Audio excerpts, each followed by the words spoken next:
Hi there, everyone, and welcome to The Daily Gardener, and thank you for listening. I'm your host, Jennifer Ebling. It's July 3rd.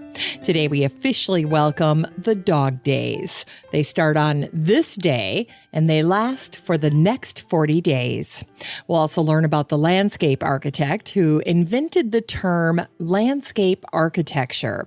We celebrate the market gardener from Isleworth who exhibited the first large-scale cultivated strawberry at the Royal Horticultural Society on this day over 200 years ago. We also celebrate one of America's best-known florists, and we honor the life of the English poet William Henry Davies.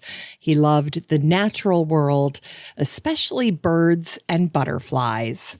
And we grow that garden library today with a book about flowers, their history, culture, biology, and how they change our lives. And then we'll wrap things up with the story of a preeminent botanist and plant explorer who worked for the USDA. But first, let's catch up on some greetings from gardeners around the world and today's curated news. Today, we have a lot of birthday greetings to get to. First up is happy birthday to Grandma and Grandpa from Laura in Pittsburgh, Pennsylvania. She writes that she learned to garden vegetables from her grandfather, and she learned to appreciate ornamentals from her grandmother.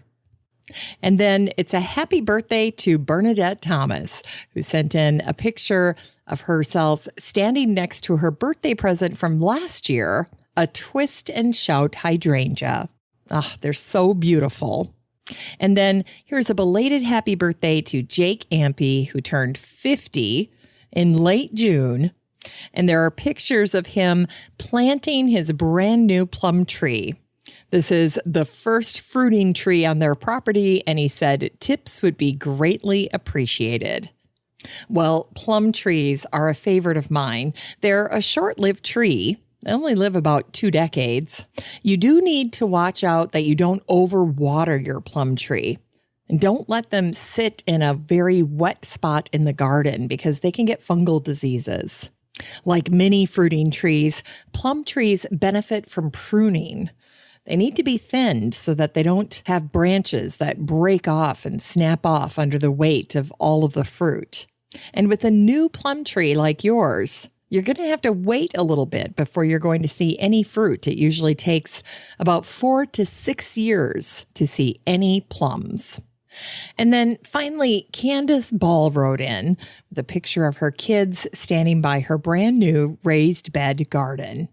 She writes, I am so grateful that my kids get to experience this life right now, growing food in their own garden and exploring the outdoors. So sweet. Now, if you'd like to participate in the Gardener Greetings segment, just send your garden pics, your stories, questions, birthday wishes, and so forth to Jennifer at thedailygardener.org. That's thedailygardener.org. And to listen to the show while you're at home, just ask Alexa or Google or any of your smart speakers to play the Daily Gardener podcast. It's just that easy. Here's today's curated news. First up is a post that was shared on housebeautiful.com. And the title was Save Water, How to Adopt a Water-Efficient Approach to Gardening. Such a great topic. You know, right now as I'm recording this, it's about 90 degrees in the shade and it's like 7 p.m. So we are definitely in the dog days of summer. And conserving water is something that all gardeners are concerned about. Now, I thought I'd give you a little shortcut and take you through the 5 tips that they outline in this article. First, they suggest installing a rain barrel. Rain barrels or water butts are perfect for collecting rainwater. And if you see that there's rain in your forecast, you're going to want to make sure to clean out your rain barrels so that you can collect the rain. And even if you don't have a rain barrel, you can use things like cans or bins or watering jugs. Anything that can collect rainwater. My neighbor up here in Wyoming does a fantastic job of this. He has huge bins, huge rain barrels, probably close to a dozen of them all over his property, and he uses them to water his garden. And he's very dedicated to this practice. The second tip is to switch to watering your plants in the morning. This is helpful for your plants that are trying to survive the heat of the day. They'll have some water to draw on, but it's also great for the overall water system. There's always more demand in the hottest time of the day. So using water early in the morning helps take a load off of the system. The third tip that they suggest is not to water your lawn. Lawns are tough. They can take the heat. And even if they go dormant or go brown, they can bounce back once it rains again. Tip number 4 is to use your watering can instead of your garden hose. Garden hoses use a ton of water.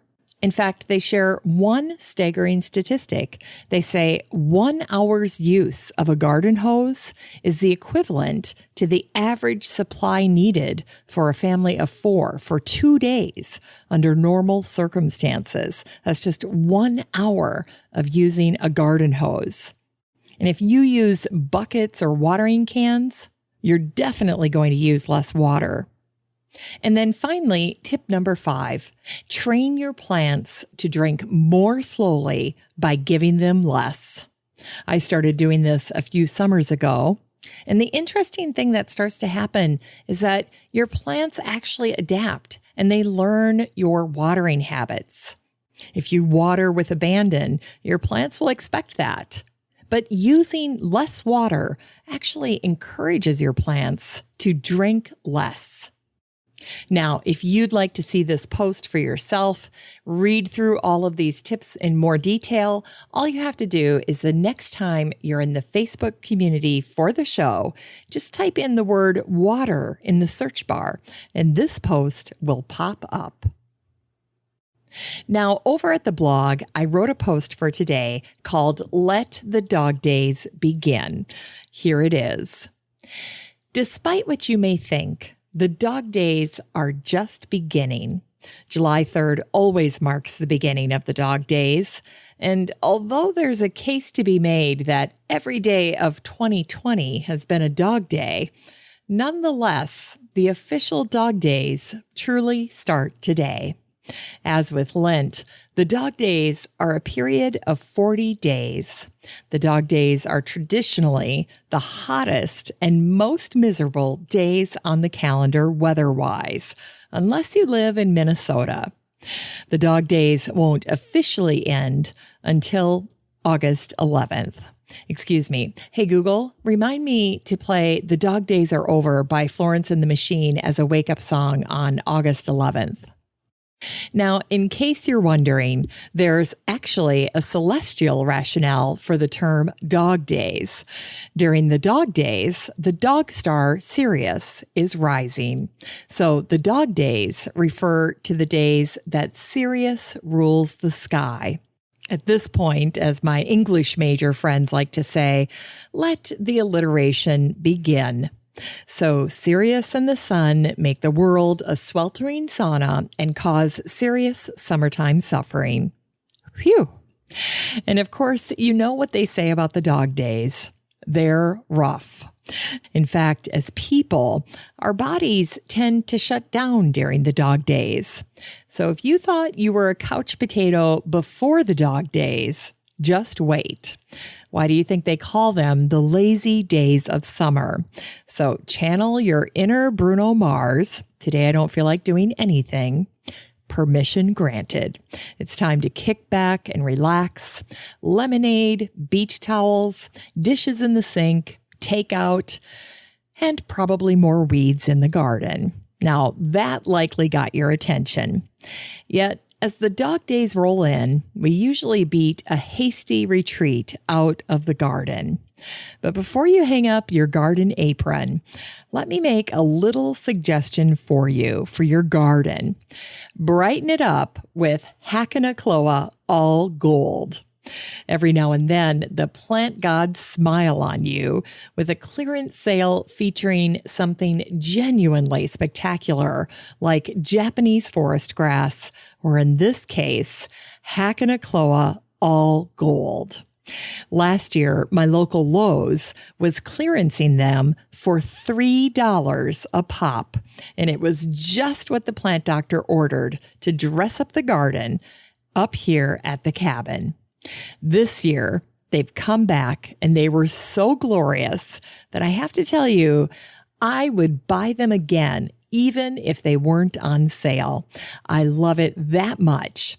In fact, I loved it immediately after planting it, and I love it now. And it's the kind of plant I tell people that you will love like a family member, more than yesterday and less than tomorrow. In 2009, my garden idol, Margaret Roach, tweeted, "Another plant I cannot garden without, Hakanakloa All Gold." And then she said, "Solid gold in the shade." Talk about a great plant for your shade garden. And you know what? She's right again. So thanks, Margaret.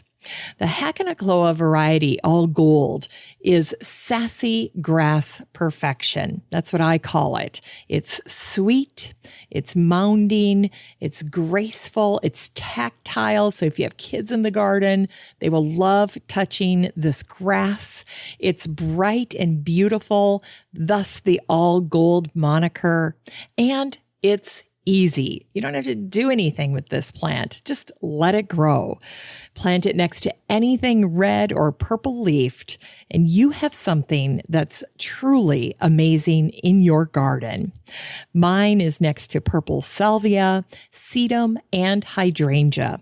And I have to tell you that it was the first thing I was looking for this spring as the plants were starting to come up. And I don't consider myself to be that much of a garden watcher, but Hakanakloa has my full attention. The best part of Hakanakloa All Gold is the spectacular pop of color that it adds. Now, Hakanakloa prefers part shade. And up here at the cabin, it's in a garden that faces northeast. So it's in the shade for much of the day, and then around supper time, it has its time in the sun. But you know what? That part shade is really no problem, since I like to say that Hakanakloa brings plenty of lightness and brightness all on its own. So full circle moment here. Plant Hakanakloa All Gold in your garden, and your dog days will be lighter and brighter, or at the very least, you'll smile from your hammock as you admire your beautiful all gold Hakanakloa. All right, that's it for today's gardening news. Now, if you'd like to check out my curated news articles or my original blog posts for yourself, you're in luck, because I share all of it with the listener community in the free Facebook group for the show. It's called the Daily Gardener Community. So there's no need for you to take notes or track down links. The next time you're on Facebook, just search for Daily Gardener Community and request to join. Then you can share all of these posts with your friends and family, your garden buddies. And don't forget that I'd love to meet you in the group. Here's today's brevities. Today in 1796, the landscape architect Gilbert Laing Meason was born. Gilbert was a friend of Sir Walter Scott, and he invented the term landscape architecture in his 1828 book, The Landscape Architecture of the Great Painters of Italy. Now, not many copies of his book were printed, but somehow the prolific garden author John Claudius Loudon secured a copy for himself. And he shared that term, landscape architecture, with the American horticulturist Andrew Jackson Downing, who in turn shared it with Frederick Law Olmsted. Now, Olmsted was the actual first professional to describe himself as a landscape architect, and he is today regarded as the founder of landscape architecture. So there you go. It all started with Gilbert Laing Meason. Meason was very balanced in his perspective on architecture. He valued both function and beauty. In terms of his property, Meason was a romantic, and his personal estate was known as Lambertus House. It's no surprise that he surrounded it with ornate gardens. Over time, though, the cost of maintaining the elaborate gardens, in addition to the household management of the estate as a whole, brought Lambertus to total financial ruin. Today, barely a trace of this mansion and garden exists. And when Gilbert died, he had no idea that his notion of landscape architecture would be his legacy. And it was on this day in 1806 that Michael Keynes, a market gardener from Isleworth, exhibited the first large-scale cultivated strawberry at the Royal Horticultural Society. Now, when it comes to strawberries, Michael combined two important variables: flavor and appearance. It's hard to imagine, but large garden strawberries as we know them today didn't exist before the 1800s. In his wonderfully illustrated book, The Complete Strawberry, Stafford Whitaker takes us through the strawberry's development over the past 200 years, sharing how strawberries were harvested from the foot of the Andes and brought to France by a French spy named Amédée Francois Fraser.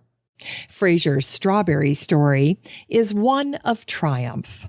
It turns out that Fraser personally cared for 5 little strawberry plants from the Andes during a 6-month journey back home to France, and he shared his own precious water supply with the strawberries to keep them alive.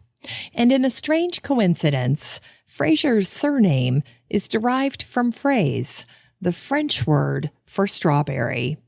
It turns out that Fraser's ancestor, Julius de Berry, presented the emperor with a gift of strawberries, and in return, he was honored with the name Fraser as his gift.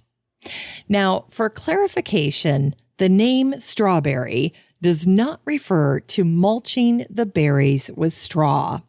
Instead, it's from the Old English term straw, which means to spread, referring to the way the runners grow.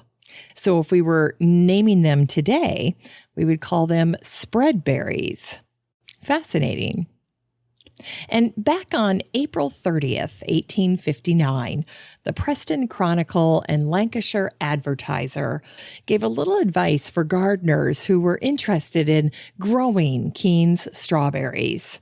They said, "For garden edgings, nothing is more profitable than parsley or a line of Keynes seedling strawberries." So there you have it. And it was on this day in 1939 that the Asbury Park Press reported that Lambertus Bobbink, one of the country's best-known florists, was honored at the New York Botanical Gardens. In fact, the author Pearl Buck was there to dedicate a rose garden and to unveil a plaque to Bobbink that read, "Lambertus C. Bobbink, a great rosarian whose counsel and generosity helped to make this garden possible for the enjoyment of all." Bobbink immigrated to the United States from Holland in 1896. He purchased a few acres of land in Rutherford, New Jersey. By 1898, Frederick Atkins, an English nurseryman, became Bobbink's partner in the business, and together they formed Bobbink and Atkins, one of the world's largest horticultural organizations. Both Bobbink and Atkins had homes on Herrick Street, which was just around the corner from their business on Patterson Avenue. The two florists accomplished some major milestones together. In 1911, Bobbink and Atkins successfully grew the first budded hybrid tea roses in the United States. And 24 years later, they introduced the azalea Rutherfordiana. Now, this azalea did not memorialize a person, but a place.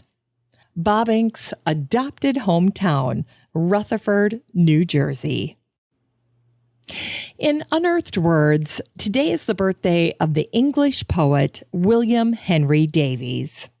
Davies loved the natural world, especially birds and butterflies. George Bernard Shaw was a fan of his work, and he wrote the preface of Davies' autobiography. Here are a few poems by William Henry Davies. This first one's called April's Charms. When I can hear the small woodpeckers ring time on a tree for all the birds that sing, and hear the pleasant cuckoo loud and long, the simple bird that thinks 2 notes a song. And here's Davies' poem called Newcomers. And here are butterflies, poor things, amazed with new created wings. They in the airwaves roll distressed, like ships at sea. And when they rest, they cannot help but open and close their wings, like babies with their toes. And then finally, here's one called All in June. A week ago, I had a fire to warm my feet, my hands, and face. Cold winds that never make a friend crept in and out of every place. Today the fields are rich in grass, and buttercups in thousands grow. I'll show the world where I have been, with gold dust seen on either shoe. Till to my garden back I come, where bumblebees for hours and hours sit on their soft, fat, velvet bums to wriggle out of hollow flowers. It's time to grow that garden library with today's book, The Reason for Flowers by Stephen Buckman. This book came out in 2016, and the subtitle is Their History, Culture, Biology, and How They Change Our Lives. The Reason for Flowers. The author, Amy Stewart, wrote this review. Do flowers need a reason? In The Reason for Flowers, Stephen Buckman reminds us that flowers exist for more than just beauty and fragrance. They are miniature chemical factories, wireless signal stations, the inspiration for artists, and of course, sustenance for the most important creatures living on the planet. In short, flowers run the world. And Stephen Buckman is a gifted storyteller and an inquisitive scientist who is intrigued by the dazzling and intricate world of flowers. And thanks to this delightful new book, you will be too.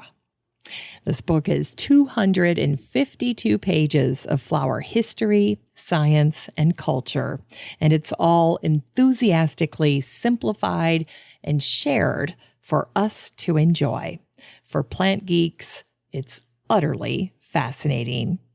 You can get a copy of The Reason for Flowers by Stephen Buckman and support the show using the Amazon link in today's show notes for around $4. Great deal. Finally, here's something sweet to revive the little botanic spark in your heart. On this day in 1993, newspapers reported on the first recipient of the Richard Evans Schultes Award, Calvin R. Sperling. Sperling was a preeminent botanist and plant explorer with the USDA. As for Schultes, he was a Harvard University professor and widely recognized as the father of ethnobotany. Schultes once offered my favorite definition of ethnobotany. You hear that term a lot, but not everyone tells you what it means. Schultes said, "It simply means someone who is investigating plants used by primitive societies in various parts of the world."